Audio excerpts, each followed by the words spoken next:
Bonjour, je m'appelle Jean-Paul Mangione, je suis formateur forestier chez Steel France et nous allons aujourd'hui vous présenter comment utiliser une perche d'élagage. Quel est l'intérêt d'utiliser une perche d'élagage aujourd'hui?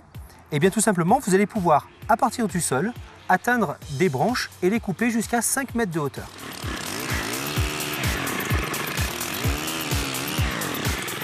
Ce qu'il est primordial de retenir pour l'utilisation d'une perche d'élagage, c'est qu'il faut être muni d'un harnais avec 3 points de fixation. Nous allons vous expliquer au cours de cette vidéo comment, dans un premier temps, régler un harnais, équilibrer une perche d'élagage et effectuer des coupes sur un chantier. Pour travailler en toute sécurité, pour l'utilisation d'une perche d'élagage, il est important d'avoir ces équipements de protection individuels.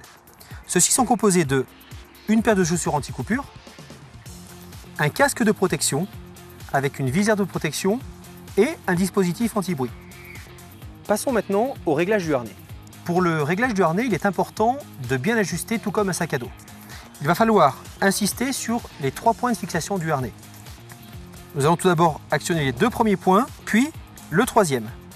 Il va falloir tout d'abord effectuer un repérage de chantier pour identifier la hauteur moyenne des branches. Une fois la hauteur des branches identifiée, effectuez l'équilibrage de votre perche d'élagage.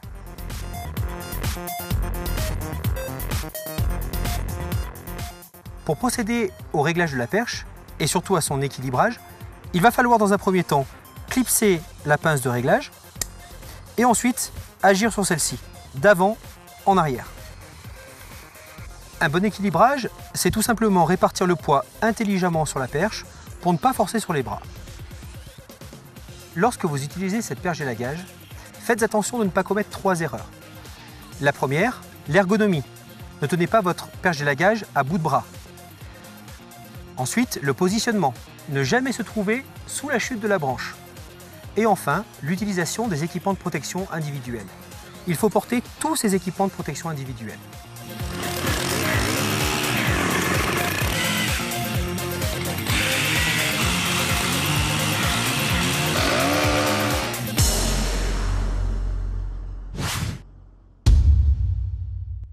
Pour éviter tout arrachement lors d'une coupe, surtout les arrachements d'écorce, nous vous recommandons de faire un trait de scie d'abord sous la branche, puis sur la branche.